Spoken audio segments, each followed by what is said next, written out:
Rights organisation ప్రతినిధులకు పౌర సరఫరాల శాఖ ద్వారా ఫుడ్ టెస్టింగ్ పరికరం మంజూరైన నేపథ్యంలో కన్స్యూమర్ కోర్టు న్యాయమూర్తి జాబిద్ షాముల్ చేతుల మీదుగా పరికరాన్ని అందజేశారు. ఈ సందర్భంగా ఆర్గనైజేషన్ ప్రతినిధులకు న్యాయమూర్తి విస్తృత సూచనలు చేశారు. వినియోగదారుల హక్కులపై ప్రతి ఒక్కరూ అవగాహన కలిగి ఉండాలని కన్స్యూమర్ కోర్టు న్యాయమూర్తి జాబిద్ షాముల్ తెలిపారు. కన్స్యూమర్ రైట్స్ ఆర్గనైజేషన్ ప్రతినిధులకు పౌర సరఫరాల శాఖ ద్వారా ఫుడ్ టెస్టింగ్ పరికరం మంజూరు కాగా గురువారం న్యాయమూర్తి చేతుల మీదుగా అందుకున్నారు.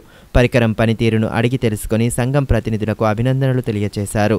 కన్స్యూమర్ రైట్స్ ఆర్గనైజేషన్ అధ్యక్షులు దొమ్మటి కిరణ్ కుమార్, ప్రధాన కార్యదర్శి షేక్ ఇర్ఫాన్, సంతోష్, కృష్ణవేణి, సురేందర్, వర్ష తదితరులు పాల్గొన్నారు.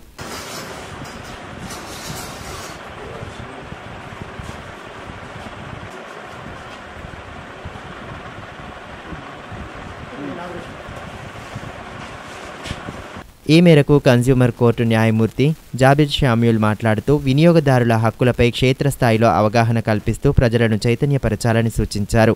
ఇటీవల ఆహారం కల్తీ అవుతున్న ఘటనలు పెరిగిన నేపథ్యంలో ఆ దిశగా దృష్టి సారించాలని సూచించారు. కిరణ్ కుమార్ ఆధ్వర్యంలో ఆయనకు వచ్చిన ఫండ్ని ఈ ఎక్విప్మెంట్ కొని హెల్ప్ ద సొసైటీ ఈ ఎక్విప్మెంట్ తీసుకొని ఆయన ప్రయత్నం చేస్తున్నాడు. వినియోగదారులందరూ కూడా ఆయన కోఆపరేట్ చేయాలని ఆయన టీంకి, కిరణ్ కుమార్ టీంకి they should cooperate with him. కార్మికుల సంక్షేమ